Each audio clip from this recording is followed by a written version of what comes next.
여호수아 17장 1절에서 13절까지 말씀을 저와 여러분들이 한 절씩 교독하여서 읽겠습니다.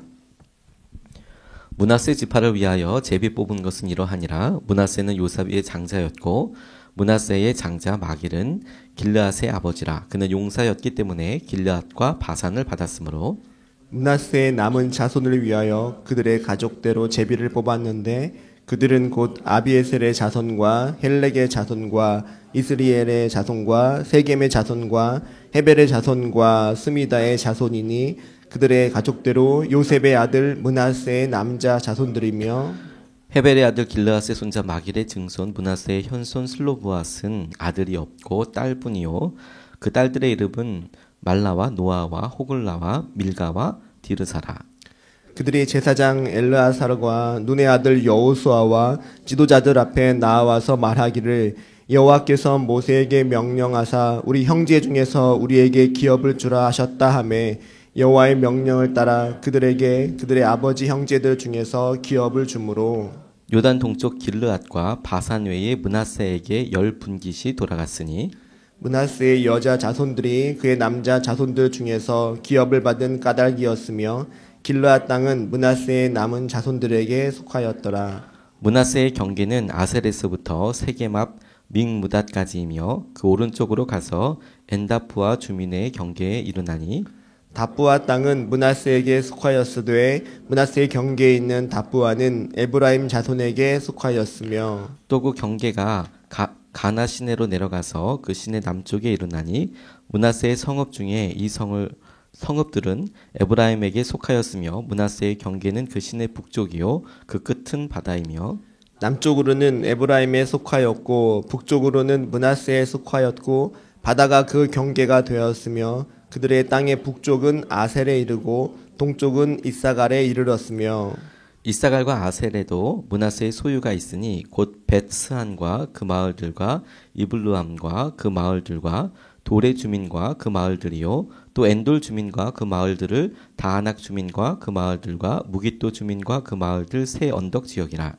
그러나 므낫세 자손이 그 성읍들의 주민을 쫓아내지 못하매 가나안 족속이 결심하고 그 땅에 거주하였더니 함께합니다.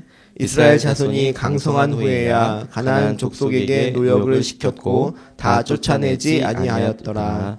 아멘. 하나님 말씀입니다. 하나님께서 이스라엘의 자손들에게 땅을 분배하는 장면들을 통해서 우리에게 믿음의 또 다른 도전을 또 우리가 하나님께서 하시는 일들에 대해서 마주하는 것에 대하여 도전하고 계신다고 생각이 듭니다. 오늘 하나님께서 요셉의 아들들이었던 에브라임과 므낫세에게 땅을 분배하고 그리고 특별히 그의 장자였던 므낫세에게 요단강 동편과 서편에 각각 땅을 분배하였던 이야기를 통해서 하나님께서 그 가운데 또 다른 특별한 또 하나의 어떤 사건 하나를 우리에게 말씀하고 계신다 하고 싶습니다. 오늘 본문을 통해서 주목하게 된 사람들이 있습니다. 슬로보아스의 딸들입니다. 근데 그들을 통해서 하나님께서 믿음이 구하는 것이다 라는 것에 대해서 우리에게 다시 한번 도전하신다고 싶습니다. 오늘 3절로 6절까지의 말씀을 보면 슬로보아스는 아들이 없고 딸뿐이요 그 딸들의 이름은 말라와 노아와 호글라와 밀가와 디르사라. 여호와께서 모세에게 명령하사 우리 형제 중에서 우리에게 기업을 주라 하셨다 하매 여호와의 명령을 따라 그들에게 그들의 아버지 형제들 중에서 기업을 주므로 요단 동쪽 길르앗과 바산 외에 므낫세에게 10분깃이 돌아갔으니 므낫세의 여자 자손들이 그의 남자 자손들 중에서 기업을 받은 까닭이었으며 길르앗 땅은 므낫세의 남은 자손들에게 속하였다라고 이렇게 나와 있습니다. 얼른 보면 그런구나 라고 넘어가게 되지만 이 구절이 성경에서 정말 유일하게 유니크한 그런 고백과 땅의 분배에 있어서 하나님께서 기억하시고 축복하셨던 본문인 것을 보게 됩니다. 당시에는 이스라엘 사람들뿐만이 아니라 모든 어떤 사회적인 통념들이 여자들에 대해서 여성들에 대해서 숫자에도 카운트하지 않던 그런 때였거든요. 그런데 오늘 본문에 보면 여성들에게 그것도 자기의 권리를 주장하는 여성들에게 땅이 분배되었다라고 나와 있는 내용인 겁니다. 요즘 생각해보면 당연하다고 생각할 수 있는 부분들이겠지만 이것이 성경에 들어가 있는 것을 통해서 사실 굉장히 충격적이고 하나님께서 여성들에 대해서 똑같은 마음으로 우리에게 인도하여 주시고 축복하여 주신다라고 생각할 수 있는 굉장히 놀라운 본문이거든요. 그런데 하나님께서 그것을 보면서 우리에게 도전하고 계신 것이 있다고 생각하게 되었습니다. 남성들 중심으로 공동체가 꾸려지고 모든 사회적인 편제들이 재편되다 보니까 남자들이 최고야 하는 때에 여성들도 그렇게 하나님께서 주신 똑같은 분깃을 받는다? 어떻게 그러했느냐? 그들이 구했기 때문이라는 것이죠. 실제로 민수기 말씀 보면 27장 3절로 5절까지 말씀을 보면 우리 아버지가 광야에서 죽었으나 여호와를 거슬러 모인 모라의 무리에 들지 아니하고 자기 죄로 죽었고 아들이 없나이다. 어찌하여 아들이 없다고 우리 아버지의 이름이 그의 종족 중에서 삭제되리이까? 우리 아버지 형제 중에서 우리에게 기업을 주소서. 5절 말씀에 모세가 그 사연을 여호와께 아뢰었는데 7절 말씀에 슬로브와 딸들의 말이 옳으니 너는 반드시 그들의 아버지 형제 중에서 그들에게 기업을 주어 받게 하되 그들의 아버지의 기업을 그들에게 돌릴지니라 이렇게 이야기하고 있습니다. 우리가 잘 알듯이 정탐꾼들이 돌아가서 아주 부정적인 말을 하고 그 부정적인 말에 믿음으로 대답하지 못했던 일에 대한 책임을 40년 동안 졌습니다.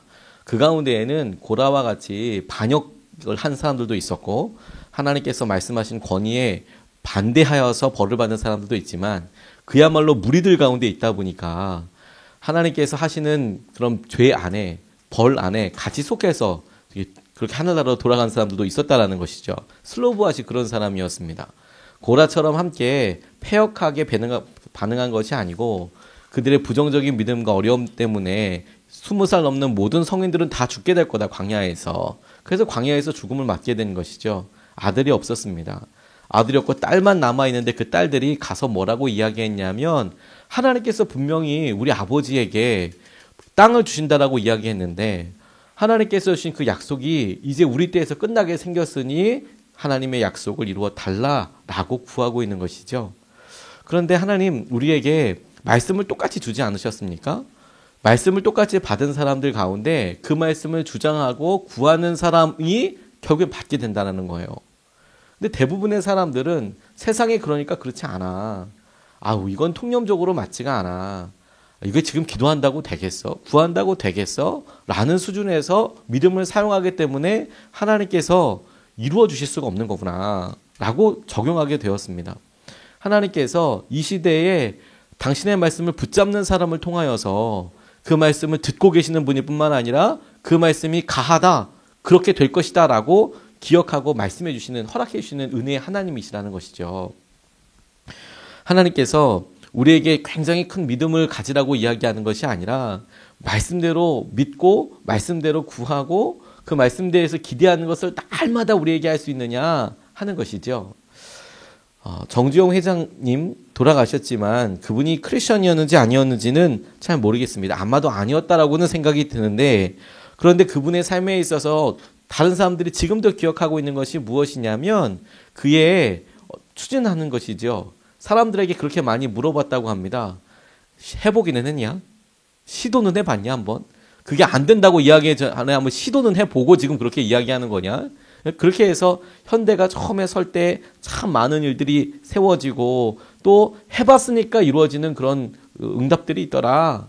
제가 그것을 굉장히 깊이 본 적이 있었습니다. 근데 믿음의 사람들에게도 하나님께서 두드리라고 이야기하실 때에 시도는 해봤냐? 기도는 해봤나? 그럼 기도해서 안 된다 포기하기 전에 하나님께서 그것에 대하여 뭐라고 말씀하시는지에 대한 응답은 있는가? 그러면 그게 응답이고 충분한 것이죠. 근데 실제로 우리들에게 믿음의 응답이 없는 이유는 많은 것들을 구하지 않기 때문이라는 것을 하나님께서 깨닫게 해주셨어요. 구하는 것을 통하여서 응답하시는 분인 것을 알게 하신다라는 것이죠. 강남 강북교구에서 선한목자교회에서 이렇게 목회할 때 귀한 믿음의 가정을 교제하다가 제게 큰 은혜를 받았던 적이 있어요. 젊으신 분인데 하나님께서 참 귀하게 쓰시는 집사님 한 분을 만나게 됐습니다. 사람들이 IMF 때문에 어렵기도 하고 기업들이 다 어렵다고 이야기하는 때에 직장에 들어가서 직장에서 하나님께서 하시는 특별한 일들을 경험했던 것이죠. 그런데 너무 힘들었답니다. 그러다가 회사가 뭐 매각과 비슷한 과정을 이렇게 겪게 되다 보니까 이제 위에 사장님이 이제 갈리게 되는, 교체되게 되는, 그래서 헤드헌팅이라고 다른 곳에서 좋은 어떤 사람들 데리고 올 수 있을까? 그리고 뭐 그렇게 계속 본사가 미국에 있는 본사에서 거기를 계속 누구를 세워야 될 것인가 계속 이렇게 이야기하고 또 이거 기업을 잘 이끌 수 있는 사람은 누가 있을까? 한국 지부의 사장을 이제 뽑게 되는 그런 일이 있었다는 거죠. 그런데 내부의 사정도 알고 기업에 어떻게 흘러갈 방향도 알고 소통도 되고 뭐 이렇게 하려니까 쉽지가 않았다라는 거예요. 그런데 그 어머니도 믿음의 어머니고 그분도 하나님께서 주시는 기회를 따라서 기도하다가 미국에서 인사 담당하는 책임자가 왔을 때 스스로가 자기를 천거했어요. 이 기업에 누가 제일 합당한 사람이냐? It's me. 나다 나. 이렇게 얘기해서 실제로 지금은 동아시아 대표가 돼서 그렇게 사장으로 활동하고 계시는 분이 계시더라고요. 젊으신 집사님이. 벨킨의 김대원 사장님이 본인의 간증을 그렇게 하는 것을 들었습니다. 힘들고 어렵다라고 이야기하는데 제가 굉장히 놀랐던 것은 그런 상황이 됐을 때 It's me. 나예요. 내가 준비된 사람이에요. 내가 기도하고 있어요. 내가 이 일에 대해서 하나님께서 하실 일들에 대해서 내가 이렇게 트라이라도 해볼 수 있을까? 내가 믿음을 쓸 수 있을 것인가? 우리에게 도전이 되겠다고 싶어요. 슬로보아스의 딸들이 그들에게 있어서 상황이 안 됩니다. 내가 어떻게 모세나 또 같이 이끌던 이런 사람들 내가 찾아가서 이야기나 해볼 수 있겠습니까? 모세로부터 그런 확약을 받고 나서 다시 여호수아를 찾아가서 그때 모세가 우리 아버지의 이름을 들어서 이렇게 땅 준다고 했습니다. 땅 분배해 주십시오. 라고 이야기하는 것이 믿음이구나. 우리가 오늘 아침에 슬로보아스의 딸들처럼 하나님께서 주신 약속을 붙잡고 구하는 사람이 되어야겠구나. 하나님께서 우리에게 주시는 아침을 정말 주님께서 우리를 만나주시는 창고를 열어주신 거구나. 이것을 붙잡고 같이 기도해야겠다고 붙잡게 되었습니다. 두 번째로 주목하게 된 것이 무엇이냐면 하나님께서 말씀하실 때가 곧 순종해야 할 때라는 것이죠. 12절부터 이어지는 말씀 12절 13절 그중에서도 13절 말씀을 보면 이스라엘 자손이 강성한 후에야 가나안 족속에게 노역을 시켰고 다 쫓아내지 아니하였더라 라고 나와 있습니다. 므낫세 지파가 땅을 배분받았을 때 그들에게 그곳에 살고 있는 가나안 족속들이 다 있었습니다. 므낫세 족속만 그랬던 것은 아닙니다. 다 있었습니다.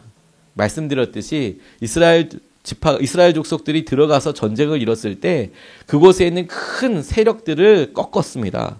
그래서 흩어졌습니다. 그런데 살고 있는 모든 사람들을 다 멸하고 그렇게 할 수 있었던 것은 아닙니다. 땅이 워낙 넓으니까. 당시에는 다 일일이 그 땅을 방문해가지고 그렇게 해야 되는데 그럴 수가 없지 않겠습니까? 모든 사람들 전부 다 땅을 무슨 이렇게 훑고 가기는 어려우니까 그렇게 큰 승기들을 붙잡고 나서 대마를 잡고 나서 이제 지파별로 나누어서 그 지파를 스스로 자기들의 믿음에 따라서 점령하고 그리고 그걸 유지해야 하는데 모든 지파의 상황들이 다 똑같았습니다. 그런데 므낫세 지파의 경우에 그들이 그곳에 살고 있는 사람들에 대해서 어떻게 했는가라고 보니까 이 사람들이 작심하고 거기 살기로 결단을 했다는 것이죠. 그런데 그 사람들만 작정하지는 않았을 것 같습니다. 다들 땅을 기반으로 살고 있는 사람들이 갈 데가 없을 때에 므낫세가 어떻게 반응했느냐 하는 것이죠. 그런데 그들이 뭐라고 이야기하냐면 자기들이 강성해질 때가 돼서야 그들을 노역을 시키고 그리고 그때까지 쫓아내지 못했다, 쫓아내지 않았다라고 나와 있는 겁니다. 제가 주목하게 된 부분은 이스라엘 자손이 강성한 후에야 가나안 족속에게 그렇게 했다라는 것이죠. 지금은 때가 아니고 우리가 강성해질 때에야 하나님께서 행하실 일들을 누리게 되고 시도해보게 되더라라는 거예요. 그런데 여러분, 이스라엘이 역사에 있어서 중요한 경험을 하나님께서 이미 주셨습니다. 뭐냐 하면 하나님께서 처음으로 가나안 땅에 들어가려고 할 때 수세계 하셨습니다. 민수기에 보면 그 60만 명 정도가 너희들이 어떻게 이루어졌는지를 보았습니다. 그때 가나안 땅을 들어갔던 정탐꾼들의 이야기가 뭐냐면 우리는 능력이 안 된다는 거예요. 안악자손들이 있고 우리가 서로 차이가 많이 난다. 이거 지금 들어가면 우리가 100% 진다. 이런 느낌의 보고였거든요.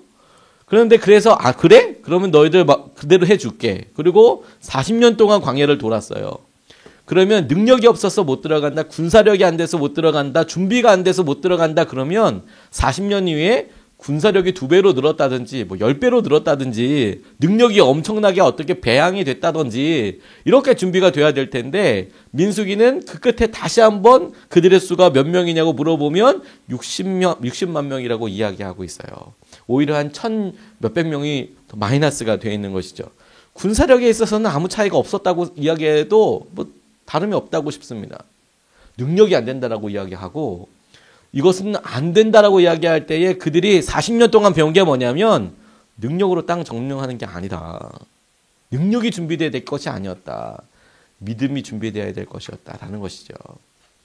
근데 제가 강성한 후에야 그 땅을 다시 점령하고 그 땅을 어떻게 다스리게 되고 사람들에게 노역을 시켰다라고 이야기할 때에 이 가운데 제가 이렇게 기도하면서 느껴졌던 것은 무엇이냐면 우리가 하나님께서 무언가 이야기하실 때에 지금은 때가 아니지. 지금보다 조금 더 뒤로 가야지. 내가 조금 더 상황이 나아진 이후에지. 라고 생각하는 부분들이 많더라는 거예요. 하나님께서 말씀하실 때가 우리에게 그 땅을 향하여 순종하여 나아갈 때인 거구나. 방법은 똑같지가 않겠다고 싶어요. 하나님께서 어떻게 이끄실지에 대해서 다양한 방법으로 인도하시지 않으셨습니까? 그런데 하나님께서 내게 주실 때에 그것이 믿음으로 이루어져야 하는 것이구나 라고 나아가는 것을 보기 원하시는 거구나. 이스라엘을 통하여서 하나님께서 그런 간증을 받으셨다면 므낫세를 통하여서도 하나님께서 어떤 간증을 받기 원하셨을까? 하나님께서 그것이 우리에게 똑같이 도전하는 일이라고 붙잡게 되었습니다. 하나님께서 교회에 도전하셨다면 그러면 우리 각 개인에게는 어떤 말씀으로 붙잡게 하기를 원하실까? 우리가 40일 특별 새벽 기도회를 통하여 특별히 함께 하심에 대해서 계속 기도하고 가정의 여러 일들을 놓고 기도하고 하나님께서 우리에게 믿음에 대하여 주신 것들을 어떻게 우리가 온전히 소유하고 우리가 온전히 주님께서 행하실 것들을 보게 할 것인가. 주님께서 믿음을 써서 그것을 구하고 주님께서 주실 은혜대로 우리가 순종하며 나아가기를 원하신다. 이렇게 붙잡게 되었습니다. 우리의 판단의 수준이 아니라 하나님께서 주신 약속의 수준으로 우리가 오늘도 반응하고 하나님께서 우리에게 이끄실 때에 우리에게 마음으로 큰 아멘이 되어서 하나님께서 순종하는 사람들에게만 주시는 은혜를 우리가 붙잡고 누리게 되시기를 주님의 이름으로 축복합니다.